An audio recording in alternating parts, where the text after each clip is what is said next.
Silva, en nombre de nuestro presidente, el doctor Sergio Entrena, le damos la más cordial bienvenida.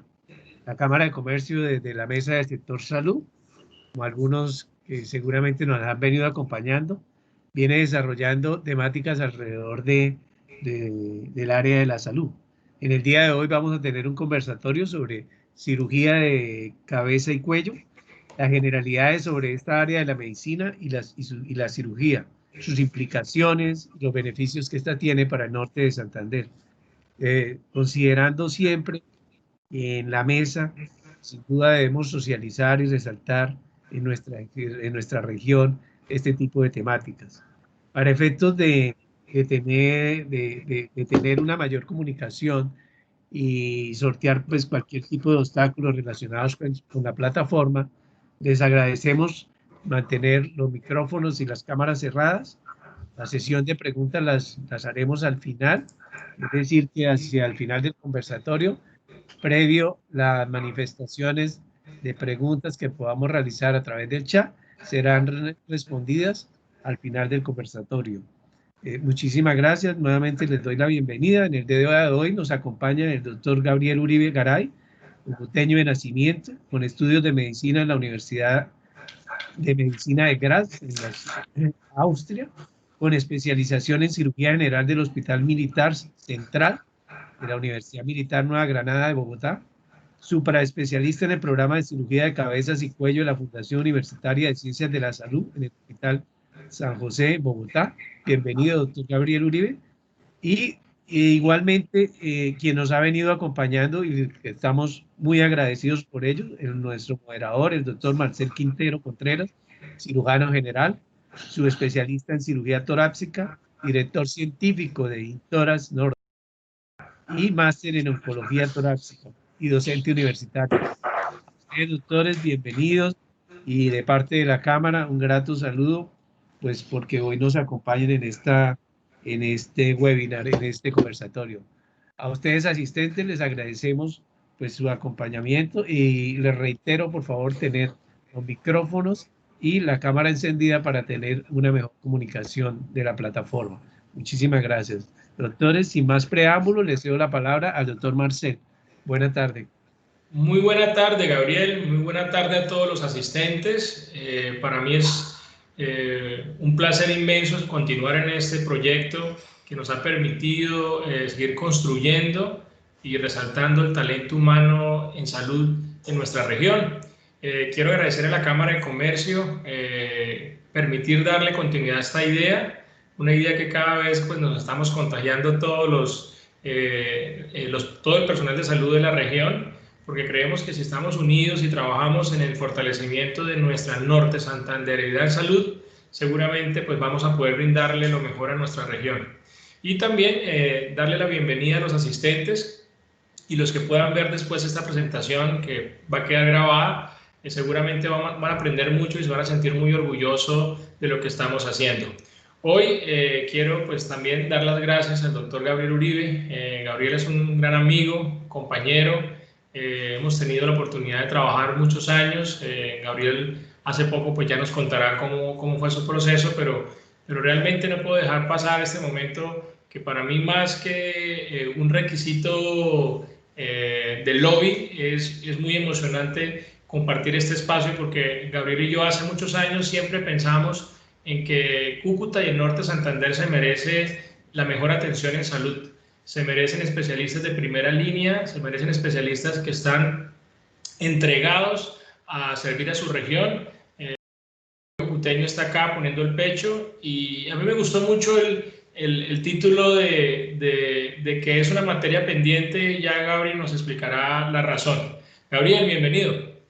Hola Marcel, ¿qué más? Muchas gracias. Quería agradecerles pues, a todos ustedes, a la Cámara de Comercio, a Gabriel en representación de la Cámara por esta invitación tan chévere, a ti por esa labor tan interesante y tan ardua que has venido haciendo durante todos estos meses con este proyecto tan bonito. Pues es un placer, muchas gracias. Vamos a hablar así un poquito de la cirugía de cabeza y cuello con el objetivo que tú ya nombraste, de dar a conocer un poco más la especialidad, explicarle a la gente de qué se trata, cuáles son las implicaciones, cuáles son los objetivos, para dónde vamos en la región, y pues muy contento de estar aquí. Gracias. No, Gabriel, yo creo que a veces cuando nos ponemos a hablar en salud, y a nosotros nos pasa cuando estamos en una reunión médica, siempre utilizamos términos muy complejos y nos subimos mucho, y esta mesa ha permitido estar mucho más cerca a la comunidad, al empresario, a su familia, a sus hijos, sus primos, sus abuelos. Entonces nos han retroalimentado muy positivamente porque hemos podido llevarle esa información. Pero uno, para poder llegar a ese espacio, pues creo que hoy es inevitable preguntarte, porque sé que eso que me vas a explicar es algo que nos debe hacer sentir sentimiento de propiedad por cada una de estas personas que trabajan en salud. ¿Quién es Gabriel Uribe Garay? ¿Qué perfil? Yo sé que Gabriel ahorita nos presentó tu hoja de vida, pero a veces yo no diría que se queda corta, sino que cuando uno escucha la historia o una autobiografía con un gran esfuerzo, como seguramente queremos oírlo, pues vamos a tener todavía ese corazón y ese pecho hinchado de cada uno de las personas en salud que estamos en la región. ¿Cómo es tu perfil o cómo te definirías, Gabriel? Bueno, pues a ver, Gabriel Uribe es un tipo joven, es un cirujano de cabeza y cuello de 35 años, hijo de cucuteños, nacido en Cúcuta, que vivió toda su infancia, juventud, adolescencia en Cúcuta. Yo estudié en el Colegio Calasanz, me gradué por allá en el año 2001, y desde muy joven me fui del país. Tuve, gracias a Dios, la oportunidad de salir a Austria, como bien lo dijo Gabriel en la introducción, y por cosas del destino terminé allá, hice mi carrera de medicina en la ciudad de Graz, la segunda ciudad más grande de Austria, y viví 7 años allá. A uno le pasa, hay mucha gente que quiere salir del país, y a mí me pasó un poquito lo contrario. Yo salí del país y durante todo ese proceso de vivir 7 años allá, de estudiar, me di cuenta y desarrollé la necesidad de volver a la casa, de volver a la casa, de volver a terminar el proyecto que desde muy joven, digámoslo así, me puse en mente. Y yo volví 7 años después a Cúcuta, hice mi rural aquí en el Hospital Jorge Cristo Sayumen en Villa del Rosario, fui surtiendo como todos los procesos que surtimos los que queremos ser especialistas o los que tienen esa meta. Después terminé haciendo cirugía general en Bogotá. Yo soy hijo de un cirujano general apasionado por la cirugía, de una familia que es apasionada por la medicina. Yo creo que a nosotros la medicina nos corre por las venas, y sí, o sea, es pasión lo que se siente en la casa de nosotros por esta materia. Yo hice también cirugía general. A diferencia de mi papá y de muchos especialistas de la época, yo la enfoqué desde muy temprano en la oncología. Yo soy un apasionado por la oncología y di con una subespecialidad que tiene la gran ventaja que maneja ambas cosas. Tiene un componente oncológico muy fuerte, sin dejar a un lado las enfermedades benignas del área que ya vamos a ir conociendo de a poquito en la charla. Pero a mí desde pequeño me gustó la oncología. Desde la universidad tuve la oportunidad de trabajar en investigación, en desarrollo de bases de datos de oncología, y durante la residencia de cirugía general di con un jefe de cirugía general, cirujano oncólogo, excelente persona, excelente tutor, excelente maestro, que terminó desarrollando, digámoslo así, o mejorando, puliendo, digámoslo así, ese amor por la oncología en mí, y ahí fue donde yo me encaminé por la parte del tratamiento oncológico. Inicialmente, debo confesar, apasionado de toda la cirugía en general, porque la cirugía general es apasionante, y lo vemos aquí con los grandes cirujanos generales que tenemos en la ciudad. Sí, que hay gente excelente, y digámoslo así, que en la búsqueda de ese contacto con la cirugía oncológica, tuve la oportunidad de hacer unas muy buenas rotaciones en cirugía de cabeza y cuello. Y una vez uno conoce el mundo de la cirugía de cabeza y cuello, o de su especialidad, igual que habrá pasado a ti con cirugía de tórax, pues hay una atracción muy fuerte, y si eso se combina con la oncología, pues desarrollé un gusto demasiado fuerte por el área. Tuve la oportunidad de conocer varios hospitales en Colombia, el Hospital Militar Central, que tiene un servicio de cirugía de cabeza y cuello fuerte. la Fundación Santa Fe de Bogotá, que también lo tiene, en Medellín también, y para reforzar ese gusto por la cirugía oncológica, decidí hacer una pausa durante mi práctica como cirujano general y me fui a Brasil a explorar nuevos espacios, a conocer una cultura diferente, un sistema un poquito diferente, y estuve en el AC Camargo, que es un sitio de referencia de cáncer muy bueno en Sao Paulo, y ya ahí, digámoslo así, que completé ese gusto, esa idea, ese proyecto de querer ser cirujano de cabeza y cuello, y volví a especializarme con mucho sacrificio, que eso lo conocemos nosotros. 2 años muy interesantes de arduo trabajo, de mucha cirugía, de mucho estudio, para poder alcanzar, digámoslo así, un nivel y una profundidad en el tema que manejo, ¿sí? Que es en realidad pues, lo que caracteriza una subespecialidad, ¿no? Un enfoque un poquito más profundo, o un poquito no, un enfoque, digámoslo así, más detallado en un área del cuerpo con un conocimiento muchísimo más profundo. Y terminé como cirujano de cabeza y cuello, terminé mis estudios este año en febrero y me vine de una Cúcuta pues para empezar este proyecto. Sí, yo creo que algo que he descubierto en estos espacios, Gabriel, ha sido pues tener un público que no está relacionado con el área de la salud, pero también hemos logrado un público que son nuestros estudiantes de medicina. Como ya sabemos, hay 2 programas de planta aquí en nuestra ciudad, lo cual pues, nos debe también sentir orgullosos de que tenemos un gran compromiso educativo y formativo en la región. Y esta historia que cuentas pues no deja de ser una historia inspiradora para muchos de ellos que seguramente van a ver tu experiencia como muy importante y ellos seguramente van a buscar un camino que los permita llegar a lograr sus sueños. Yo por lo menos te cuento que cuando yo me gradué de médico, la verdad que tuviese claro que iba a ser cirujano, tal vez no.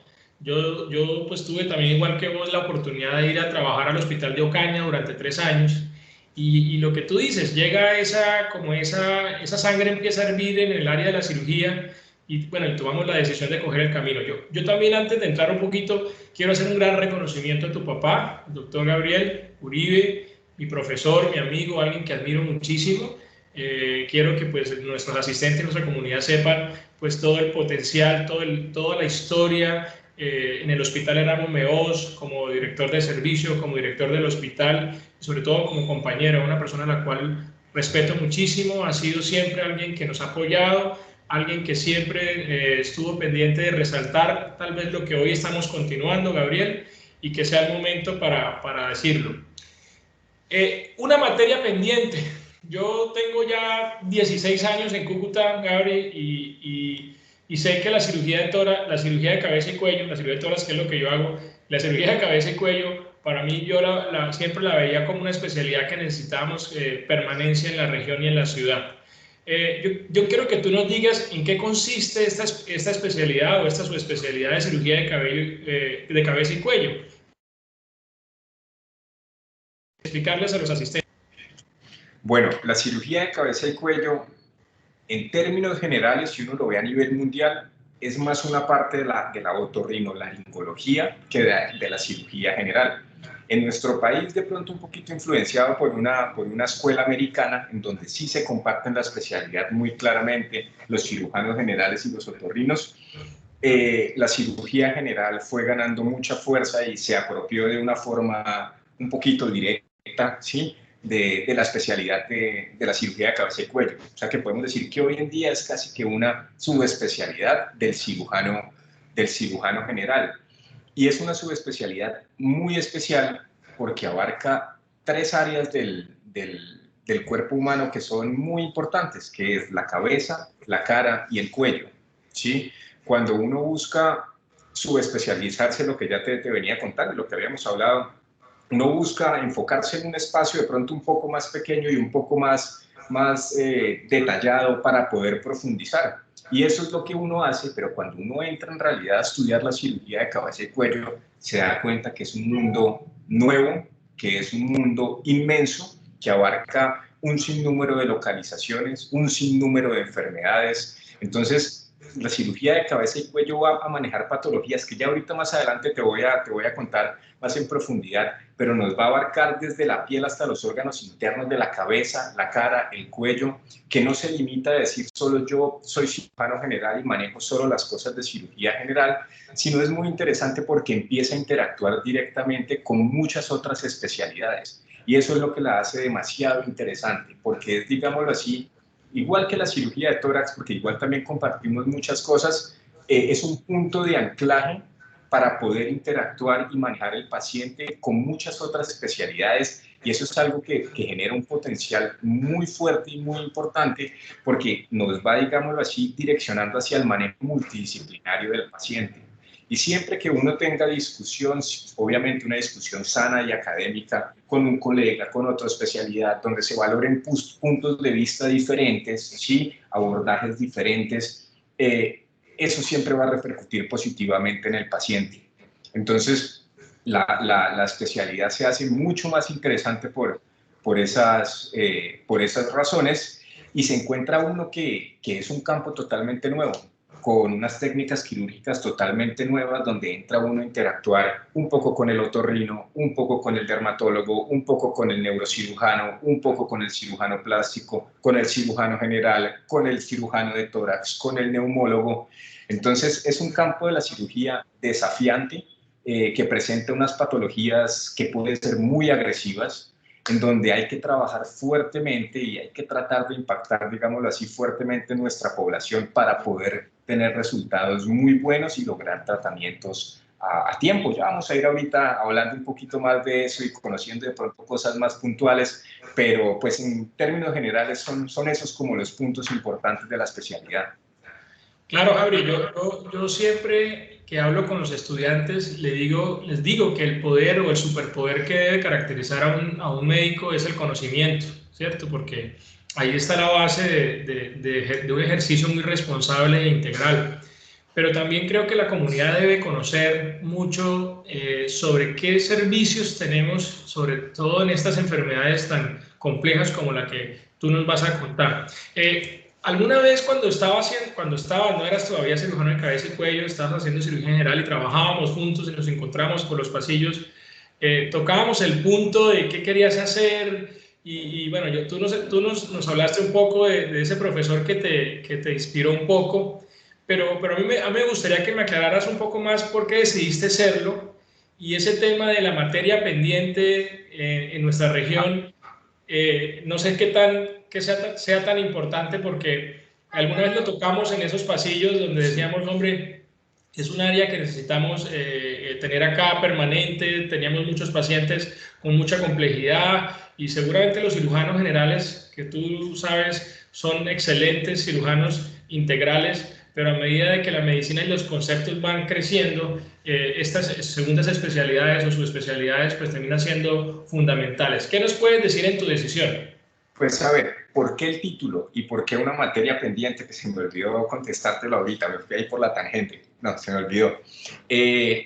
¿Por qué es una materia pendiente? Y lo triste, digámoslo así, es porque no es solo una materia pendiente del departamento norte de Santander, en realidad es una materia pendiente de todo el país. No me lo van a creer, pero cirujanos de cabeza y cuello en el país habrán 30, 35. Si uno mira estadísticas, por ejemplo, de países como Brasil, que lleva unos censos probablemente mucho mejores que los censos y los registros que tenemos nosotros en Colombia, hablan de que debe haber por lo menos, para que la cosa funcione bien, un cirujano de cabeza y cuello por cada 300.000 habitantes. Y Colombia tiene 50 y pico millones de habitantes y tenemos 35 millones 35 cirujanos de cabeza y cuello. Quiere decir que tenemos un déficit que en nuestra región ha sido histórico. Aquí no había cirugía de cabeza y cuello, y gran parte de las cosas las podían resolver en el nivel, digamos, más básico, los otorrinos, los cirujanos generales, pero cuando uno ya estudia la materia y se da cuenta de la complejidad, sí, la extensión de este campo de la medicina, pues se da cuenta que debe haber un cirujano de cabeza y cuello en la región, que es la única forma de garantizar tratamientos oportunos, de no dejar avanzar las enfermedades, poder impactar realmente positivamente en la evolución de los pacientes y en el tratamiento de las enfermedades. Entonces, es una materia pendiente porque pues, llevábamos 30 años esperando que un cucuteño se formara como cirujano de cabeza y cuello y se diera la pela de volver a vivir a Cúcuta. ¿Por qué? Porque al haber tan pocos cirujanos, pues obviamente son apetecidos en todo el país y las grandes ciudades son las que estaban concentrando los especialistas. Y eso en realidad ha tenido implicaciones muy fuertes de todo tipo en nuestro sistema. Entonces, un paciente enfermo que se tiene que trasladar de Cúcuta a Bucaramanga para que lo valore un cirujano de cabeza y cuello por primera vez, es una persona que está dejando su familia, que está incurriendo en gastos, que se tiene que exponer al estrés de un viaje, ¿sí? Con toda la expectativa y con todo el estrés que genera una enfermedad, ver qué le va a decir su médico allá, de pronto un médico que habla con un acento diferente, que tiene unas costumbres diferentes, que tiene una forma de abordar los pacientes diferentes, ¿sí? Porque cada región es especial y cada médico se tiene que adaptar a su región para poderle transmitir el mensaje al paciente. Entonces, eso genera un desgaste emocional en el paciente, un desgaste en términos económicos para el sistema, y eso que solo es la primera valoración. Ahora imagínate ese paciente que va a Bucaramanga, tiene que volver, sí, o va a Bogotá, tiene que volver, luego volver a ir a que lo operen, y luego devolverse, y luego que le revisen la patología. Sí, eso tiene unas implicaciones muy fuertes, y no estamos hablando de una ciudad de 200.000 habitantes. Estamos hablando de la segunda frontera en su momento con más tráfico y más circulación de Latinoamérica, con un departamento que tiene 1.500.000 habitantes, que tiene áreas de influencias que van desde el norte del Cesar, Boyacá, Arauca, Venezuela. Sí, estamos hablando de un área de influencia de barato de 2 millones de personas, y no tener un cirujano de cabeza y cuello y tener que incurrir en todas esas cosas, pues implica, digámoslo así, un desgaste para todos. Y yo me acuerdo como cirujano general que uno tenía que parquear su paciente 1 semana, 2 semanas, 3 semanas, hasta que de pronto viniera alguien a verlo. Hubo gente que sí, que se dio la pela para traer médicos de otros lados para poder resolver el problema, que eso fue, digámoslo, una solución muy buena, pero eso tiene sus limitaciones, porque manejar la patología compleja requiere lo que hemos hablado, presencialidad, requiere echarse el paciente al hombro, requiere ir todos los días a ver su paciente para ver que no se vaya a complicar, y si se va a complicar usted puede resolver al paciente, para poder levantar al paciente emocionalmente cuando se requiere. Entonces, pues es una materia pendiente por eso, yo creo que ya eso va a ir cambiando en el país, ya hay más escuelas abiertas que están formando cirujanos de cabeza y cuello, digámoslo así, ya pues estoy yo aquí para abrir, digámoslo así, el camino y crear servicios más grandes, llegará más gente más adelante, pero digámoslo así, se abre la opción del paciente de poder ser manejado, de poder ser valorado, ¿sí? Dentro de su propia ciudad, por alguien que conoce sus costumbres, que lo entiende. Sí, eso es importante y por eso es una materia pendiente realmente. Total, Gabriel, yo creo que la materia pendiente incluye 3 actores.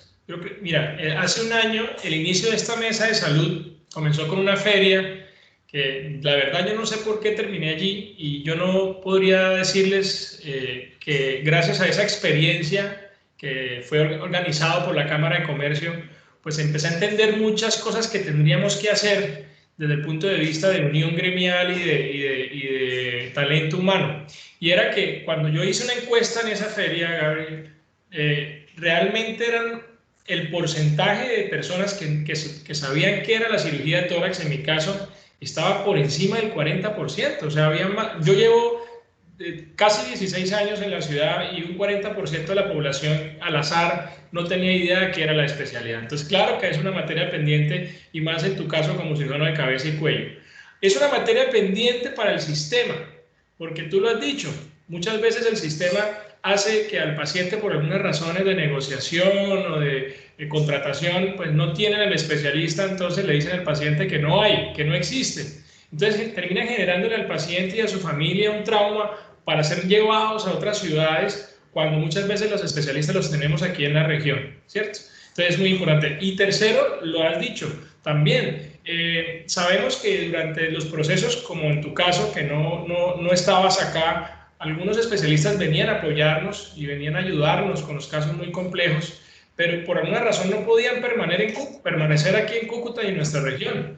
Y resulta que muchas de las enfermedades, como tú dices, necesitan el acompañamiento, la permanencia, la continuidad. Entonces yo creo que es muy importante ese mensaje y yo quisiera resaltarlo, por eso hice una pausa ahí antes de entrar en el fondo tuyo de lo que es una materia pendiente que implica no solamente al médico, sino a la comunidad e implica también al sistema de atención que tiene también responsabilidad con nuestra comunidad.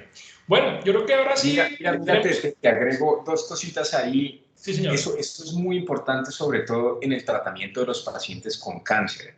¿Por qué? Porque no todos los tumores malignos se comportan de la misma manera.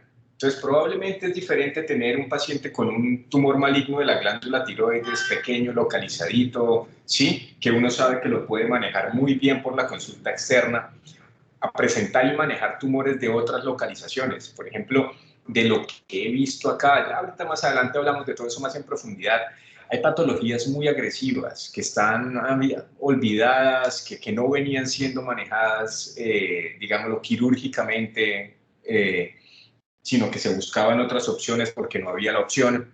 Y tú ves que son pacientes que requieren una intervención ya.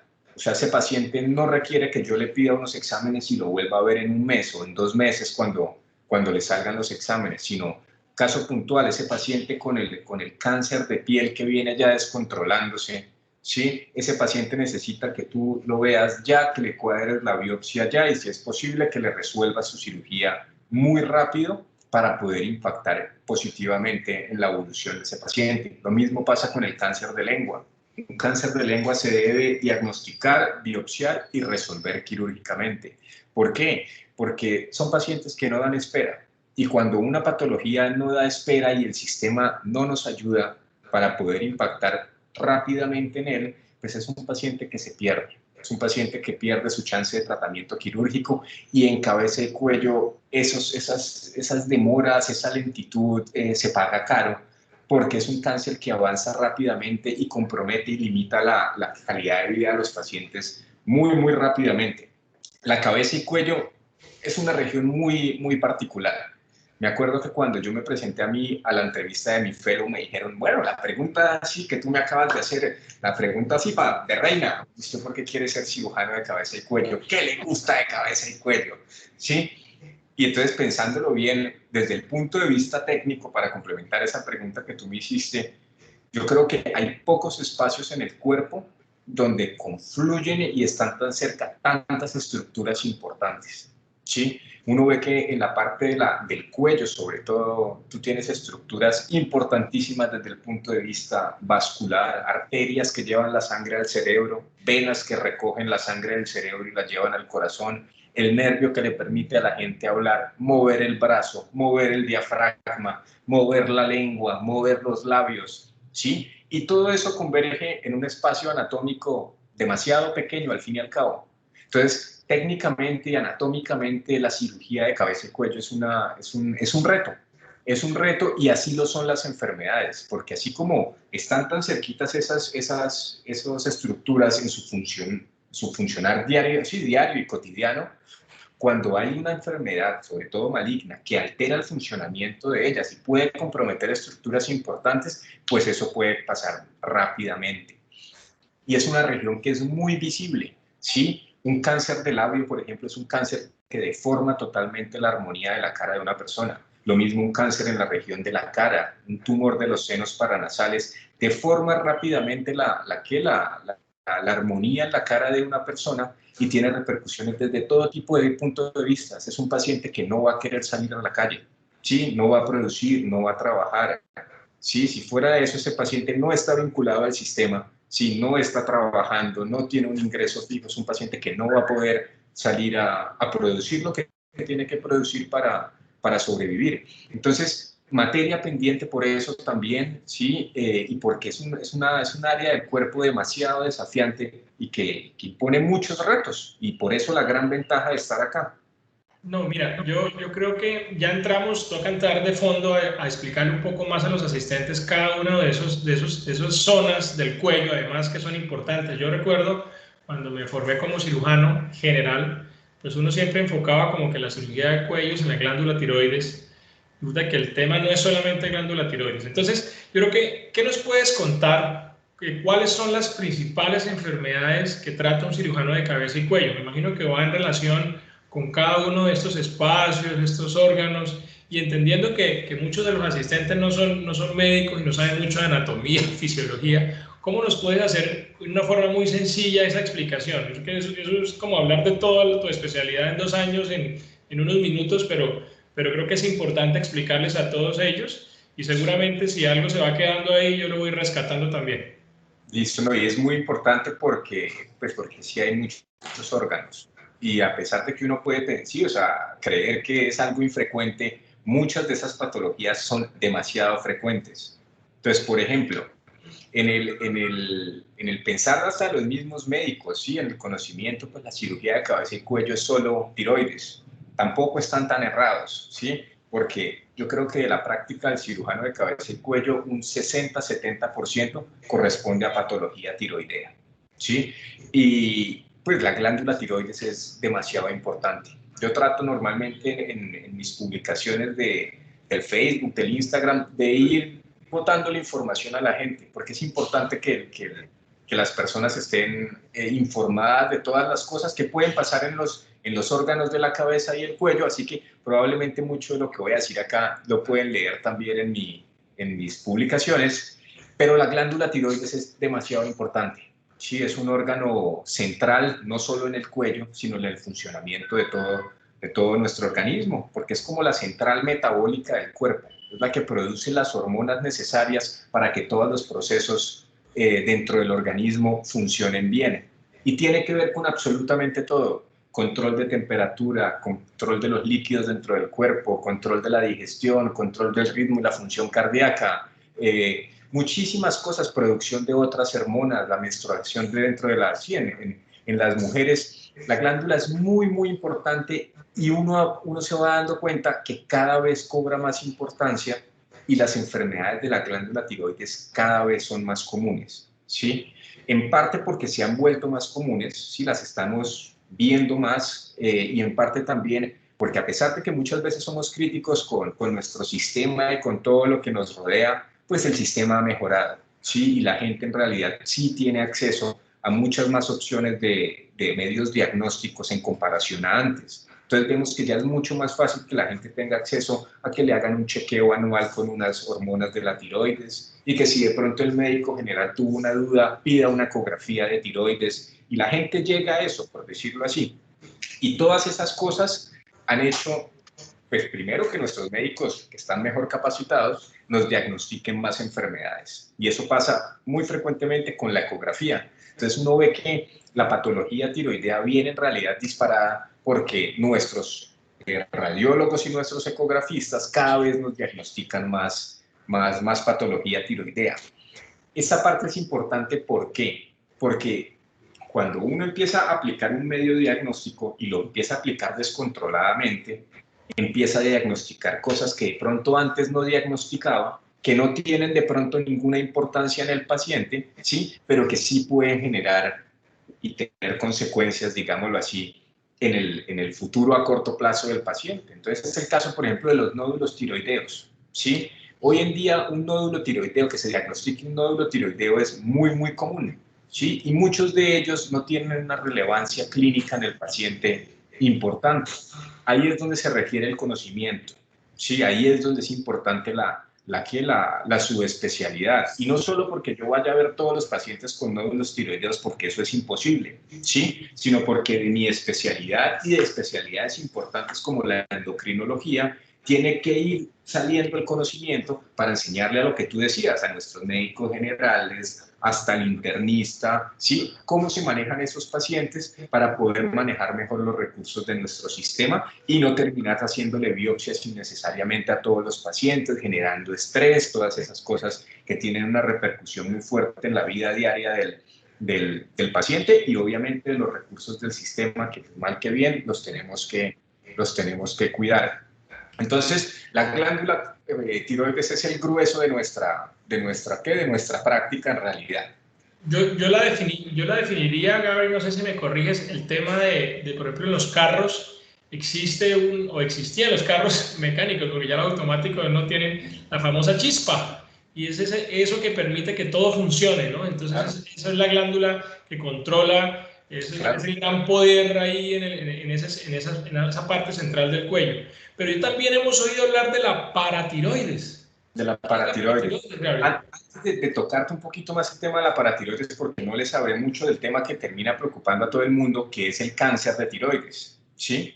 El cáncer de tiroides pues viene aumentando y en realidad cada vez es más frecuente, ¿sí? Y cada vez cobra una importancia más fuerte en nuestros pacientes, sobre todo en las mujeres. Se ha visto que la incidencia, o sea, qué tanto cáncer de tiroides se desarrolla y diagnosticamos anualmente, ha venido aumentando.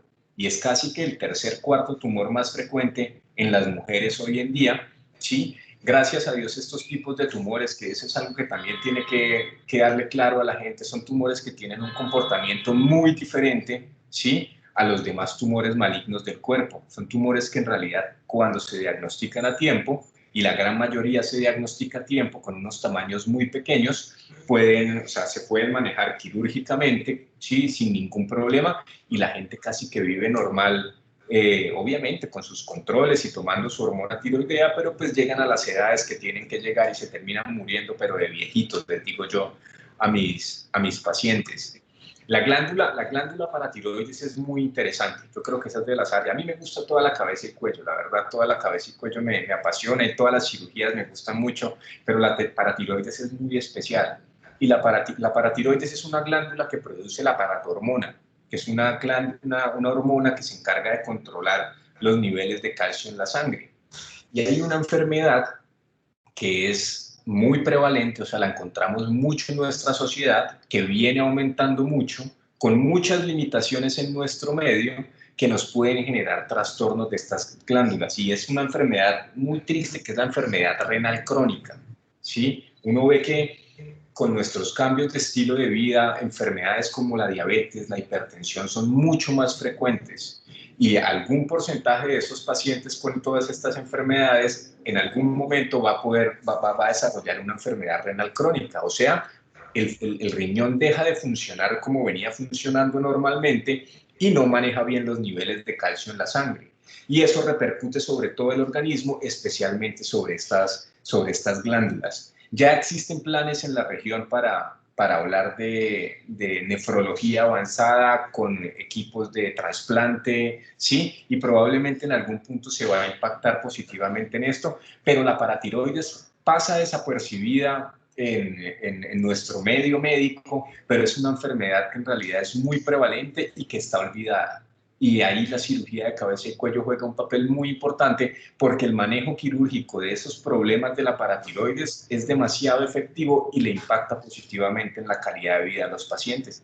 Y etimológicamente tiende el paciente a confundir tiroides con paratiroides, y resulta que son dos cosas completamente, o sea, están muy cerquita, claro. Pero las implicaciones médicas, mira todo ese escenario. Yo sé que podríamos dedicar webinares completos a cada uno de los temas que tú manejas, porque son muy importantes, y yo creo que vamos a dejar esa tarea pendiente, porque hoy estamos presentando la materia pendiente. Exacto. Pero yo creo que hay que más adelante buscar un espacio para hablar de solo el cáncer tiroideo, listo. Pero la paratiroides es algo muy importante, y yo escuchaba en mi práctica como médico general que a veces el paciente no entendía qué era tiroides y qué era paratiroides, ¿no? Tienden a confundirse mucho. Etimológicamente, ¿no? Claro, y se confunde mucho no solo el paciente, sino el médico, con la paratiroides y la glándula parótida, ¿sí? Que es otro tema que también es de manejo por el cirujano de cabeza y cuello, que es el manejo de las patologías inflamatorias, tumorales, benignas y malignas de las glándulas salivales. Nosotros tenemos 3 glándulas salivales: la parótida, la glándula sublingual, la glándula submandibular, y tenemos un poco de glándulas salivales menores chiquiticas en toda la parte de la faringe y el tracto digestivo superior. Eso también es de manejo por el cirujano de cabeza y cuello, otra de las áreas que me gusta mucho porque es una cirugía técnicamente muy desafiante, en el caso de la parótida, que son esos pacientes que presentan tumores en la glándula salival, con el agravante que la cirugía aquí es una cirugía en donde está el riesgo, el nervio que mueve los músculos de la mímica facial. Entonces es una cirugía que requiere conocimiento, que requiere destreza, que requiere entrenamiento para poder tener unos resultados satisfactorios. Es amplia la cosa. No, pero mira que vamos bien sin cansar a los asistentes, pero tú nos has ido llevando así como que empezamos con la tiroides, explicaste cómo funciona, luego pasamos por la paratiroides. Ahora me parece súper interesante porque creo que el tema de las glándulas salivares es algo que pues es muy importante como todo en el cuerpo, pero creo que esa es una de las áreas que cuando yo era médico y luego me hice cirujano general, siempre me confrontaba. O sea, por muy buen cirujano general que fuese, entrar ya a manejar las enfermedades de las glándulas salivares, sí realmente, casi como en el caso del cirujano cardiovascular, pues un cirujano de cabeza y cuello no tiene discusión, ¿sí? Y sobre todo no solamente porque hay inflamaciones, ¿no, Gabriel? También hay tumores allí. Claro, claro, hay tumores muy agresivos. Hace poquito publicábamos un caso de un paciente joven que tuve la oportunidad de manejar con una cirugía muy radical. Se impresiona uno a veces de la cantidad de mucha gente joven, pues probablemente en comparación no tanta como la gente de más de 50 años. Llegan pacientes jóvenes con enfermedades raras, un tumor bastante agresivo en un pelado joven que requiere un manejo integral con la posibilidad de poder hacer resecciones de tumores grandes, agresivos, vaciamientos del cuello, ¿sí? Poder complementar con otro tipo de manejos, porque se presentan. Uno cree que no, pero se presentan. Y son muy dramáticos, Gabriel, porque mira que también en mi poca experiencia, pero es una experiencia, no por no decir dolorosa, pero triste, de que precisamente son pacientes jóvenes que empiezan con esas bolitas ahí debajo del maxilar y que de pronto no le prestan atención y que es un ganglio y de pronto se va dejando y cuando ya se quiere hacer algo realmente ya no es mucha opción de tratamiento, ¿no? Exacto, eso es algo que es como muy típico, que vemos mucho en el cáncer de cabeza y cuello. Mira, poniendo otro ejemplo de las localizaciones que manejamos, que es demasiado frecuente y demasiado importante, que son los tumores de la piel, ¿sí? Nosotros vivimos en el trópico, estamos acostumbrados a vivir bajo el sol, a desarrollar nuestras actividades bajo el sol, pero realmente no tenemos una cultura de protección hacia el sol. Y eso es una cosa en donde más adelante no, desde ya, digamos así, las instituciones encargadas de esas tienen que empezar a meter la mano, meter la ficha, meter recursos, porque tiene que haber una cultura y una educación ante el cuidado del sol. La cantidad de tumores malignos de la piel que ocurren en el mundo y en Colombia es altísima. Gracias a Dios, la gran mayoría de estos tumores se resuelven sin problema. Y la mayoría de las veces en manejos muy buenos por dermatólogos, por cirujanos plásticos, cirujano de cabeza y cuello también, sí, se logra el control de la enfermedad con cirugías pequeñas, pero de todas maneras, pues esto es una estadística, sí, y hay un porcentaje de pacientes que no responden bien, hay porcentajes de pacientes que llegan tarde y llegan con enfermedades totalmente desbordadas a nivel de la cara, en donde muchas veces toca hacer unas cirugías demasiado amplias para poder tener un control de la enfermedad. Entonces, mira que el tema de hablar de cirugía de cabeza y cuello no es solo para decir es que hacemos cosas grandísimas y todo eso, no, hay que hablar y empezar a hacer un poco de educación y prevención desde las bases, ¿sí? Exposición al sol controlada, uso de bloqueadores solares. Uno ve en la calle todo el mundo anda sin protector, sin un gorrito, sin un sombrero, y eso es algo que a lo que se le debe poner mucho cuidado, porque pues en la prevención primaria es en donde está en realidad la respuesta a los problemas de nuestro sistema de salud. Ya si por estadística alguien se sale de la curva, bueno, se le meten todos los recursos en cirugías más grandes y todo, pero allá es a donde tiene que ir orientada la cosa, y hay unos temas ahí bien importantes donde se puede trabajar. Claro, yo pienso que muchos de los asistentes pensarán, pero bueno, si ellos tratan tanto cáncer y tanta enfermedad, ¿Por qué les interesa tanto que el paciente no le llegue? Claro que nos interesa que no nos llegue porque nuestra misión es la prevención. Yo creo que ahí está la clave. Y ese tema de todas las lesiones en piel, pues creo que es algo que gracias a Dios no solamente tiene que ver contigo, sino con otras especialidades que sabemos que lo están trabajando con mucho esfuerzo y yo creo que hoy en día, por lo menos en mi casa, los niños, todo el tema familiar es protegernos mucho del sol por todos los efectos y tú nos acabas de ratificar eso. Cabri, los huesos de la cara, ¿qué nos puedes decir de la parte ósea? Los huesos de la cara es un tema que compartimos con muchas especialidades y eso, o sea, eso hace también este tema muy interesante porque ahí entra a jugar un papel importante el otorrinolaringólogo, sobre todo porque el otorrino tiene un abordaje endoscópico muy interesante, ¿sí? Que combinado con el abordaje y el manejo multidisciplinario que aportan las demás especialidades, tiene un impacto positivo en el paciente. Con el cirujano maxilofacial también se entra a hablar, a trabajar ahí y termina uno con ellos manejando casi que todo el componente de los huesos propios de la cara. Entonces todo lo que es la maxila, la mandíbula, huesos nasales, todo el componente de tumores de órbita, ¿sí? Benignos y malignos. Y no solo con ellos, hay un punto importante que es una tarea, ese es tema de otro webinar cuando ya tengamos en Cúcuta un cirujano microvascular. Estamos a la espera y a la expectativa de que llegue en algún momento un cirujano microvascular que nos apoye con la reconstrucción de todos esos tumores difíciles, porque este manejo de los tumores, de los huesos propios de la cara, es cirugía, sí, de una dimensión diferente, donde uno quita en realidad grandes porciones y estructuras de la cara y de alguna forma las tiene que reconstruir. Ahí tenemos cierta limitación en la región, sobre todo por el tema de la reconstrucción. Y ahí en ese momento es donde uno tiene que ver los límites que tiene como región y empezar a buscar cómo desarrolla programas para poder ofrecer eso y poder ayudarle al paciente. Pero es un tema bastante interesante, no es infrecuente, en realidad es muy común. A mí me llama la atención desde Bogotá, cuando nos llegaban los pacientes remitidos del norte de Santander y de aquí de Cúcuta también en la práctica este año, sobre todo en la parte norte del departamento, hacia Ocaña, hacia La Gabarra, hacia Catatumbo, yo veo que hay una incidencia relativamente alta de este tipo de tumores del seno maxilar, sobre todo de glándulas salivales menores o de las mucosas que recubren, digámoslo así, los tejidos que recubren todas estas estructuras. Es una cosa frecuente y que se manifiesta agresivamente. Es de las cosas que yo creo que nos hace falta por terminar de pulir en la región, porque es frecuente y se necesita.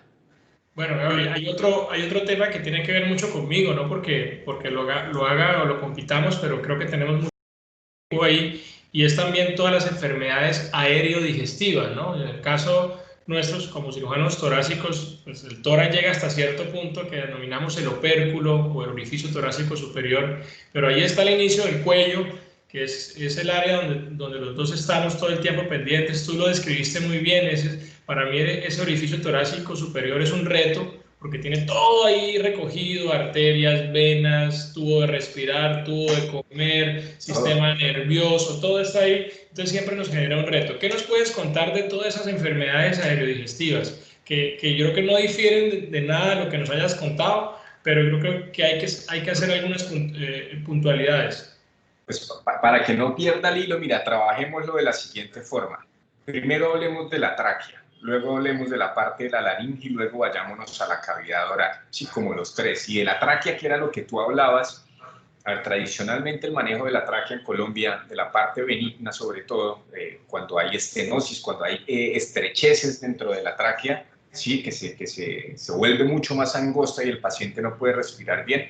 Eso ha sido el abordaje muy del cirujano de tórax, en realidad, pero se trabaja en equipo, ¿no? Sobre todo en la parte diagnóstica, en el abordaje quirúrgico, en muchas ocasiones también. Y ese es un tema muy importante, sobre todo por la coyuntura que estamos pasando. Nosotros ya lo habíamos hablado en algún momento ahí en los pasillos de las clínicas. y es que con todo el tema del COVID, muchos de estos pacientes que están siendo intubados, que requieren ventilación por largos periodos del tiempo, pueden terminar con secuelas graves en la vía aérea. Y yo creo que probablemente va a haber un aumento en la frecuencia en la que vemos este tipo de enfermedades, y quirúrgicamente va a ser un reto más adelante. Ahí trabajaremos en conjunto para resolver eso, pero es una cosa que es frecuente, sobre todo cuando uno trabaja en instituciones en Cúcuta que tienen unos servicios de unidad de cuidado intensivo fuertes, donde hay bastantes camas, donde se manejan pacientes en condiciones muy graves. Este tipo de pacientes tiene un riesgo mayor a generar ese tipo de problemas. Respecto a toda la parte del tracto aerodigestivo, yo creo que esa es de las partes más desafiantes que tiene la cirugía de cabeza y cuello. Entonces, si nos ubicamos ahí anatómicamente, es toda la parte de la cavidad oral, o sea, labios, boca, la lengua, sí, todo el piso de la boca, toda la parte de la faringe y la laringe. Son tumores muy agresivos, muy agresivos. Digámoslo así, históricamente siempre ha habido una asociación de ese tipo de tumores a unos factores de riesgos claros, como son el tabaquismo y el consumo de alcohol, ¿sí? En algunos países, digámoslo así, que estos tumores cada vez se ven menos. En nuestro país eso todavía no es del todo cierto. En algunos países se ha logrado controlar un poco mejor lo del consumo del tabaco y ha ido bajando un poco la incidencia de este tipo de enfermedades. En nuestro país todavía va para arriba, con el agravante que hoy en día hay otros factores de riesgo que son igual o más importantes que el tabaquismo y el alcohol, que es la infección por el virus del papiloma humano, ¿sí? El virus del papiloma humano tiene afinidad a ciertos órganos, las mujeres hacia el cuello uterino, pero en hombres y mujeres también tiene una afinidad hacia todas esas estructuras de arriba del tracto aerodigestivo superior y generan tumores malignos en pacientes de edad mucho más temprana. Normalmente les va mucho mejor a estos pacientes, pero no quiere decir que a esos pacientes no se tengan que manejar radicalmente, ¿sí? En el manejar radicalmente en la cirugía de cabeza y cuello, uno se ayuda de la cirugía, ¿sí? Pero la radioterapia y la quimioterapia juegan un papel muy importante. Y es ahí donde uno tiene que tener un equipo fuerte que lo apoye. Se tienen que generar grupos y juntas multidisciplinarias en donde pueda uno resolver los problemas de los pacientes de una forma mucho más eficaz y mejor. Hemos pasado por toda una descripción muy juiciosa, Gabriel, y yo te doy gracias porque creo que los grandes grupos de tu trabajo se han podido resumir en tu presentación y quisiera pedirte, yo sé que a veces este tema de lo que nosotros hacemos y nosotros que trabajamos en el área de la cirugía tenemos siempre algunas imágenes, algunas ayudas visuales. Con el permiso de los asistentes, porque pues, son imágenes médicas que pueden herir un poco la susceptibilidad, pero es importante que podamos transmitir un poco de la complejidad que haces. ¿Puedes compartirnos algunos ejemplos, por favor? Vamos a buscar acá. Les voy a mostrar unos ejemplos muy puntuales de qué es lo que maneja el cirujano de cabeza y cuello y qué es lo que buscamos en realidad evitar, a lo que tenemos que evitar llegar. Entonces, por ejemplo, en el cáncer de lengua. En el cáncer de lengua es muy importante la prevención, ¿sí? ¿Y quién debería hacer la prevención en el cáncer de lengua? Es muy probablemente difícil que todo paciente vaya donde el médico general y el médico general le revise la cavidad oral todo el tiempo, ¿sí? Pero sí es de pronto mucho más fácil que un odontólogo, que es el que está trabajando dentro de la cavidad oral, esté pendiente siempre de la presencia de lesiones o no en los pacientes, ¿sí? ¿Por qué? Porque podemos hacer manejos de tumores mucho más pequeños. Por ejemplo, no fue el caso. Este es el caso de una paciente que tiene un tumor a nivel de la lengua, que a pesar de que acá no se ve, cuando hacemos la valoración con las imágenes diagnósticas, vemos que es un tumor que se ha comido absolutamente toda la lengua y la única solución en realidad para poder ofrecerle una posibilidad de cura a la paciente es quitar toda la lengua. Entonces, ella es una paciente joven a la que se le tiene que quitar la lengua, que se tiene que exponer a una cirugía grande con una reconstrucción amplia que después de la cirugía va a ir a radioterapia y quimioterapia. Esto tiene implicaciones fuertísimas en los pacientes. Y digámoslo así, la meta o el propósito de mostrar esto, pues no es mostrar imágenes obscenas, sino es crear un poquito de conciencia de qué tenemos que evitar. El cirujano de cabeza y cuello puede hacer todo esto, pero para que el paciente se beneficie realmente del tratamiento, deberíamos estar manejando a nuestros pacientes en condiciones diferentes, en tumores mucho más tempranos. Estos son pacientes operados en Cúcuta. A esta paciente tocó quitarle absolutamente toda la lengua y sacar tejido de otros lados, como pueden ver acá, del pecho, para poder reconstruir y hacer una lengua nueva, que es lo que vemos aquí en la parte de abajo. Lo que me refería a los tumores de la piel, la gran mayoría de los pacientes responden bien a las terapias que tenemos para la piel, pero hay tumores que son agresivos y en esos tumores necesitamos un grupo, ¿sí?, de tratamiento agresivo. Por ejemplo, este tumor tenía ese señor tenía un cáncer vasocelular, que podríamos considerar un tumor que no es tan agresivo, pero que si se sale de control nos puede generar muchos problemas. Y terminamos en una cirugía igual con una reconstrucción grande, quitando parte de la mandíbula, quitando parte de la boca, quitando estructuras importantes y teniendo que reconstruir también con tejidos sacados de otros lados. Esta es la reconstrucción final del paciente, que funcionalmente es muy buena, pero que obviamente tiene implicaciones en la calidad de vida del paciente. Este sería nuestro paciente después de la cirugía. Otro ejemplo de tumores localmente avanzados. Esto es lo que estamos viendo en este momento, ¿sí? Y a esto es a lo que no debemos llegar para poder ofrecerle al paciente una opción de cura. Estos son casos tomados de mis pacientes en donde se ha podido impactar positivamente en el tratamiento, pero obviamente a un costo grande. Lo mismo, tumores grandes de la piel, sí, que se pueden resolver quirúrgicamente, pero pues obviamente es mucho más fácil poder resolver esto en etapas mucho más tempranas y poder ayudarle al paciente. En el cáncer de tiroides, la gran mayoría de los pacientes responden muy bien, ¿sí? Pero es lo mismo, no esperemos a que el tumor se desborde, se salga de control para poder acudir o para exigir, digámoslo así, a las instituciones que nos cumplan y nos manden a donde nos deben enviar. Entonces por ejemplo, es un cáncer de tiroides localmente avanzado, que ya comprometió la piel, que ya comprometió estructuras internas. A esta paciente la pudimos rescatar, pudimos quitar todo el tumor, y a pesar de haber al final es un resultado estético que no es el que espera uno normalmente en una cirugía de tiroides, es una paciente que oncológicamente se pudo resolver, sí, y se le va a poder garantizar una sobrevida mucho mejor. Y hay una gran variedad de tumores en el área de cabeza y cuello que van desde los malignos hasta los benignos. Esto es, por ejemplo, una paciente joven con un tumor linfático grandísimo que se extendía hasta el tórax, que se extendía en el cuello, y se pudo quitar sin problemas y con una muy buena evolución en los pacientes. Entonces, digámoslo así, que el espectro de enfermedades es muy amplio. Lo ideal en realidad en todo el tema del cáncer, lo hemos visto todo este mes con el tema del cáncer de mama, es buscar la prevención, es buscar manejar pacientes en unas etapas muy tempranas de la enfermedad para que podamos impactar positivamente estos pacientes de cuello. Cuando se descontrola la enfermedad, tenemos implicaciones muy fuertes en la parte funcional, sobre todo en la parte de la deglución, en el tragar los alimentos por parte de los pacientes, en la fonación, la producción de la voz pues claramente no va a ser la misma, ¿sí? Y la única forma de poder impactar positivamente es diagnosticándolos temprano y siendo manejados tempranamente por un equipo que sepa del tema.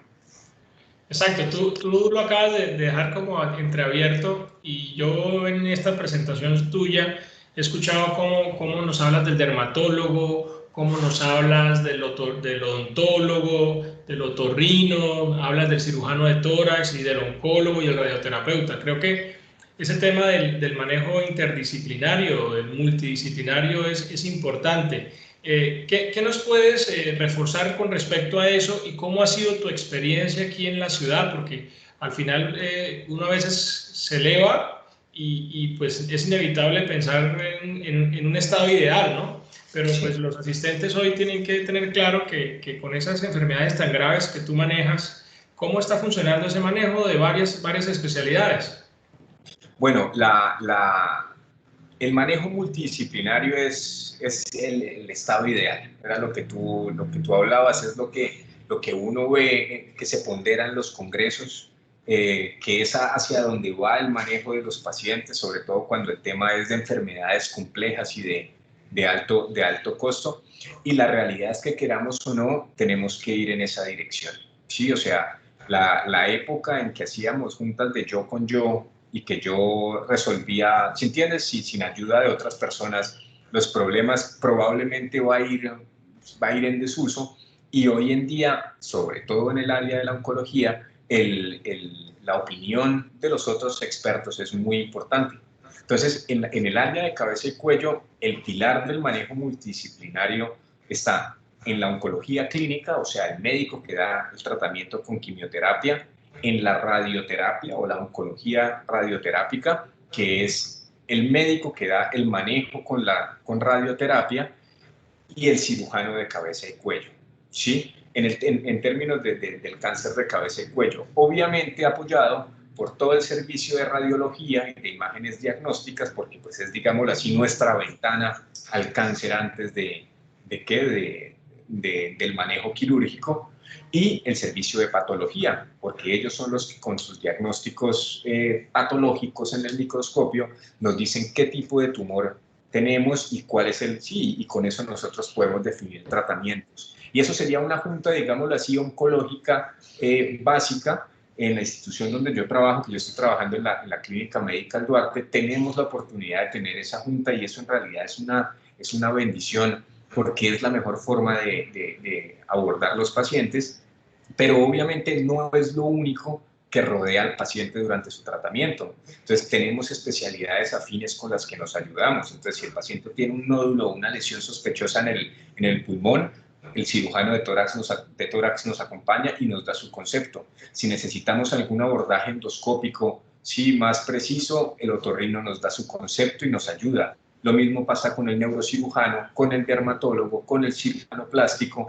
y no solo especialidades, digámoslo así, muy definidas en la medicina, sino también áreas de la salud que juegan un papel importantísimo. Entonces, el área de la nutrición, el área de la fonoaudiología, el área de la psicología y de la psiquiatría son unos pilares importantísimos en el manejo del paciente, antes de la cirugía o de los tratamientos, durante y después. Entonces, tenemos que tener la capacidad de articular todo esto digámoslo así, en el grupo donde estamos, lo estamos trabajando. Yo creo que cada vez el manejo multidisciplinario está más en el centro, y es el que juega el papel más importante. Pero en Cúcuta no nos podemos olvidar que hay 4 o 5 instituciones de tercer nivel que tienen que tener la capacidad de ofrecer estos servicios también, y es a lo que le tenemos que apostar. Ustedes tienen una experiencia muy buena con la Junta de Tórax, ¿no? Esa junta es muy fuerte y poderosa. Yo creo que a eso tenemos que llegar. Si institucionalmente no se puede, porque eso a veces es difícil, pues yo creo que pues, las juntas se tienen que realizar de una forma u otra y se tienen que fortalecer, porque yo creo que eso es lo que blinda y lo que asegura un manejo eficaz tanto para el paciente y también para el médico, ¿no? El equipo tratante. Claro que sí, yo creo que, y el mensaje a la comunidad es también creer en ese trabajo que se está haciendo acá, que es real. Sabemos que todo este tema de pandemia y todo lo que está sucediendo en el sistema de salud, pues a veces pone un poco en riesgo esos equipos interdisciplinarios, pero al final sí, yo creo que si nosotros como médicos y nuestros pacientes hacemos un equipo, pues tenemos que ir consolidando esos grupos, ¿no? Yo me uno, la Junta de Tórax son 16 años trabajando en el hospital.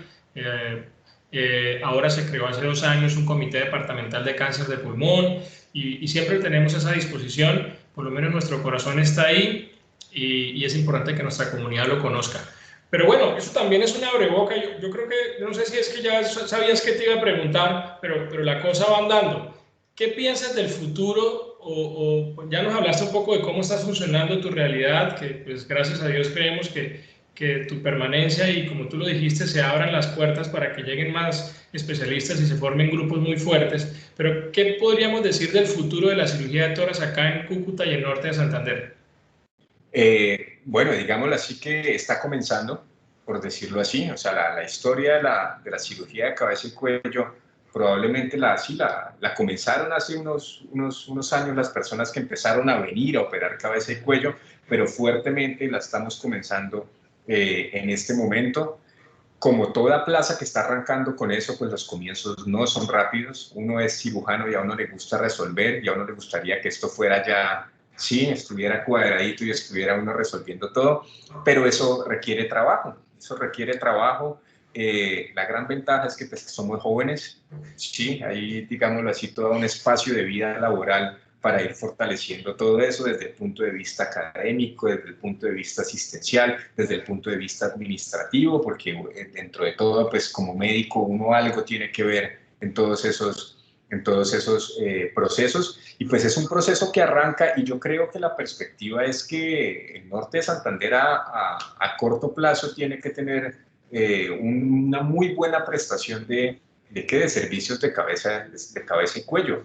Yo lo veo, digamos así, en este año, en 8 meses, uno va viendo cómo el número de pacientes operados va aumentando, el número de pacientes manejados en la consulta va mejorando, el número de pacientes presentados en la junta va mejorando, cada vez el médico general tiene en su cabeza, esto es para cabeza y cuello, entonces vamos a resolverlo desde urgencias, ¿sí? Entonces todo eso va creando, digámoslo así, la base para poder fortalecer la especialidad y obviamente pues para poder llegarle al paciente. No hay que quedarse solo del personal médico. Colombia, pronto siendo muy críticos, Colombia es un país donde el Estado se ha olvidado un poquito de su responsabilidad en la formación de los especialistas y en la prestación de los servicios de salud. Entonces, pues, a mí me formó mi papá. Sí, yo no recibí un peso del Estado colombiano. ¿Para qué? Para formarme como cirujano de cabeza y cuello, ni ninguna institución departamental viendo la necesidad de la especialidad vino a apoyarme. Entonces, los esfuerzos personales son muy importantes, ¿sí? Y los esfuerzos privados en términos de las clínicas y todo eso son muy importantes también.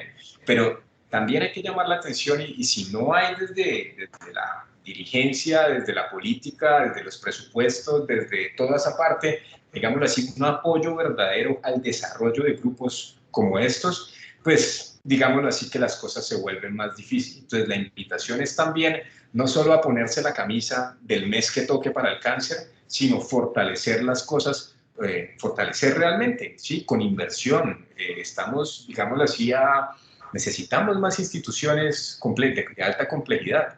Sí, casi que la institución que maneja la complejidad más alta de la ciudad o las instituciones son privadas y eso no debe ser así. Norte de Santander es un departamento que tiene un único tercer nivel para 2 millones de personas que estábamos hablando.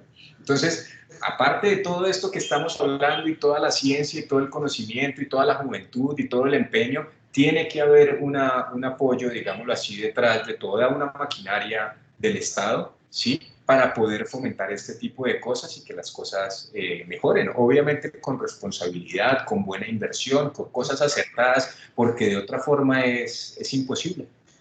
Claro, y parte, mira, de esta idea de la mesa de salud ha sido ese, ¿no? El talento humano, y para los que no saben qué es talento humano, pues no es el talento de que bailemos, cantemos, sino es todo este escenario formativo que hace que la medicina o los áreas afines a la medicina y a salud puedan ir creciendo en conocimiento y que todo el escenario que va desde las instituciones, el gobierno, incluyendo el paciente, tengan claridad de la importancia. Entonces yo creo que la mesa de salud es muy importante, Gabriel. Yo vuelvo y te doy gracias por estar acá porque estamos construyendo ese posicionamiento del talento humano de la región, ¿sí? Es un talento humano que también va a ser una tarea pendiente o una materia pendiente para nuestros gobernantes, para tratar de seguirlo apoyando y seguir construyendo. Y seguramente si se logra posicionar muchas de estas áreas y estas especialidades, pues seguramente vamos a también poder sacarlas de Cúcuta, es decir, sacarlas no, traer personas de otros lugares a que puedan beneficiarse de esos servicios de alta calidad, ¿no? Yo creo que es como una autopista que se ve a lo lejos. No sé cuánto logremos llegar allá, Gabriel, pero esa mesa de salud, o de pronto yo no, pero tú sí, pero esa mesa de salud tiene como objetivo eso, poder ofrecer este espacio para que todos podamos y nuestra comunidad pueda pues, estar atendida de la mejor forma. Yo invito a Gabriel, Gabriel, ¿tenemos alguna pregunta en los asistentes? Doctor Marcel, hasta el momento no, pero hay alguien que está escribiendo algo, pero pues no, todavía no ha subido la información. Bueno, yo mientras se animan un poco, quiero contarles que un estudiante, con el permiso de Gabriel y de Gabriel, nuestro manager, en mi chat educativo me hace la siguiente pregunta y mientras se animan, les estaría preguntando a Gabriel. Gabriel, ¿qué experiencia tienes con respecto a la tuberculosis y las afecciones en la parte de cabeza y cuello? ¿Has tenido casos? ¿Qué tan frecuente es encontrar lesiones de la laringe por tuberculosis o todos esos abscesos o adenopatías tuberculosas? ¿Es algo muy frecuente? Yo creo que mi estudiante lo tiene fresco porque vemos mucha pulmonar con tuberculosis y en algunos casos les hemos podido compartir la manifestación extrapulmonar de la tuberculosis. ¿Qué nos puedes contar? Pues en realidad, a ver, desde el punto de vista infeccioso, yo creo que la tuberculosis e inflamatorio, la tuberculosis en cabeza y cuello no es, digámoslo así, una enfermedad muy frecuente, ¿sí? La tuberculosis, digámoslo así, es un problema de salud de todas maneras todavía en nuestro departamento. Ustedes lo ven probablemente mucho más en el área de tórax, que es más frecuente, pero en cabeza y cuello no quiere decir que no se pueda presentar. Pero los procesos inflamatorios infecciosos que son más dominantes en el área de cabeza y cuello tienen unos orígenes totalmente diferentes. Se puede presentar como en cualquier otro espacio, digámoslo así, del cuerpo, como a nivel abdominal y todo eso, pero en el cuello no es tan frecuente. Y no es en realidad algo con lo que uno se confronte frecuentemente como cirujano de cabeza y cuello. Perfecto. Otra pregunta de mis estudiantes es, ¿qué nos puede hablar, doctor Uribe, sobre investigación y en el tema de publicaciones y cuál es su sentir con respecto a la investigación en cabeza y cuello norte de Santander? Sí, pues mire, la investigación es muy importante. Sí, toda la parte de la investigación es muy importante. Yo soy de los que pienso que pues la realidad se demuestra pues no solo hablando, sino con cifras, ¿sí? La primera etapa o la primera base para empezar la investigación en mi concepto es que tenemos que empezar a llevar nuestra estadística, ¿sí? Entonces ya tenemos que quitarnos la idea de que es que en el Memorial Sloan Kettering sí publicaron tal cosa y tal cosa, sino tenemos que empezar a hablar de que la evidencia nos muestra tal cosa y en la experiencia del Hospital Universitario Erasmo Meos o en la experiencia del doctor Gabriel Uribe de 1000 casos de tiroides concluimos tal cosa. Entonces, yo creo que en la parte de cabeza y cuello hay que empezar a hacerlo, igual que ustedes lo empezaron en cirugía de tórax, hay que llevar estadística, hay que hacerle seguimiento a nuestros pacientes, tenemos que evaluar nuestros resultados, ¿sí? En base a esos resultados, esos análisis estadísticos, tenemos la obligación de compararnos con las cifras del mundo, ¿sí?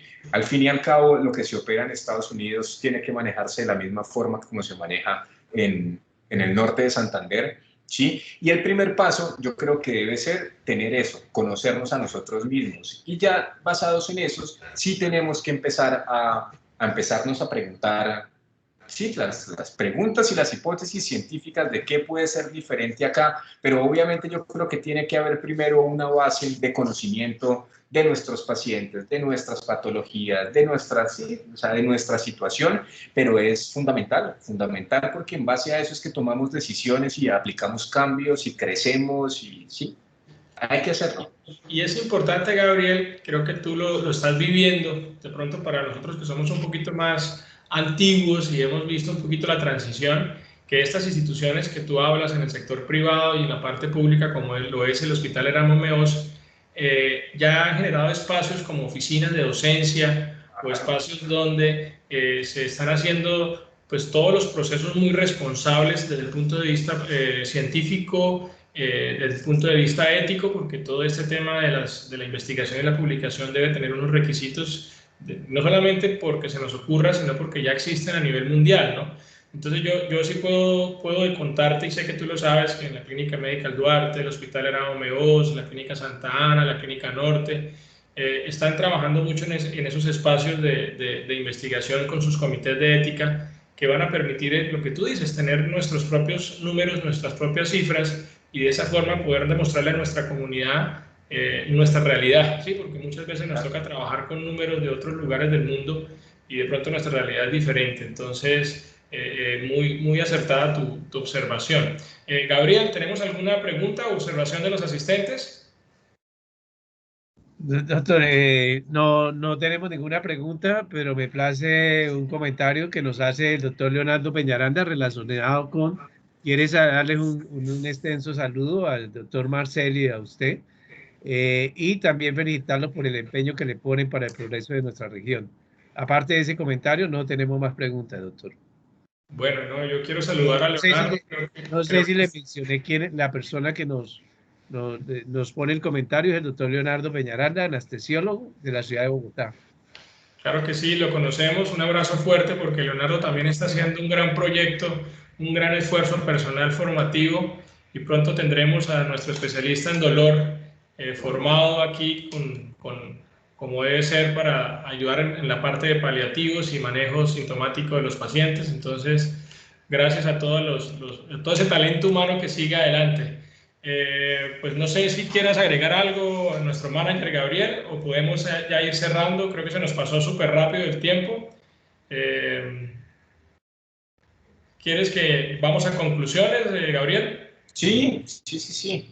Parece que ya yo creo que tocamos todos los temas que queríamos tocar. El objetivo de esta charla era llevarle ese conocimiento de pronto un poco más simple, más fresco a la gente para que conozca la especialidad, vea qué se está ofreciendo en la ciudad, qué se está ofreciendo en la ciudad, qué problemas podemos resolver. Digámoslo así, cabeza y cuello, empieza un proceso en la ciudad de crecimiento, yo creo que cada vez mucho más grande, y pues queda totalmente abierto a disposición todo el talento humano y el consultorio, las clínicas donde trabajo, para poder apoyarlos y poder ayudar a mejorar la salud de los norte-santanderianos. Igual me uno a tu voz. Sé que vendrán muchos retos para nosotros, pero estoy absolutamente convencido, y esa sería como mi conclusión final, de la gran disposición y la gran motivación y ese corazón que no nos va a sobrar para seguir luchando por la región. Escuchar las voces como la de Leonardo desde Bogotá, que está acompañándonos, y de todos los estudiantes, de todos nuestros pacientes, y vuelvo y ratifico a todos aquellos que van a poder disfrutar este conversatorio, porque como ya sabemos, va a quedar colgado en la página de YouTube de la Cámara, y nos va a permitir, pues, las personas que no pudieron por el horario, poder escuchar con detenimiento toda la información que Gabriel nos ha hablado hoy. Entonces, creo que hay que seguir creyendo en el talento humano de la región, hay que seguir trabajando para que cada una de estas áreas especializadas se quede, permanezca, crezca, se consolide, y que al final, pues, si eso sucede, todos ganan. Gana el paciente, gana la institución pública o privada, primero el paciente, público o privada, y ganamos todos. Porque yo digo algo, Gabriel, no sabemos en un futuro qué va a pasar. De pronto ya nosotros no somos los especialistas, sino somos los pacientes. Y claro, a mí realmente siento que así va a pasar, y me hace muy feliz saber que hay colegas que llegan a reemplazarnos y llegan a complementarnos y a fortalecer la atención en salud del norte de Santander. Entonces uno se siente un poco más tranquilo con toda esa permanencia. Entonces invito a Gabriel, a nuestro manager, para hacer el cierre. Bueno, un último comentario les puedo brindar, y es una de las gracias, dar a conocer su experiencia para nosotros tener esta especialidad, dado que es desconocido para muchos, nos ponen dentro del chat. No, solamente agradecerles la participación de parte de la Cámara de Comercio y de la Mesa de Trabajo de Salud, a nuestro invitado especial hoy, al doctor Gabriel Uribe Garay, y a nuestro moderador de siempre. Muchísimas gracias, muchísimos agradecimientos al doctor Marcel Quintero. Comentarles que esta sesión estará en plataforma de YouTube en los próximos días, e invitarlos para el día 27, es decir, el otro martes a las 4 de la tarde, a la sesión Reconstrucción Anatómica y Funcional de la Pared Abdominal para el norte de Santander. Y me resta solamente desearles una feliz tarde, bueno, una feliz noche. Muchísimas gracias y que nos vemos en una próxima sesión. Nos vemos. Hasta luego. Muchas gracias, y muchas gracias a Jorge, que está siempre ahí atrás apoyándonos con toda la parte tecnológica, que siempre nos apoya en la inducción. Jorge, muchas gracias por tu apoyo y nos vemos pronto. Gracias.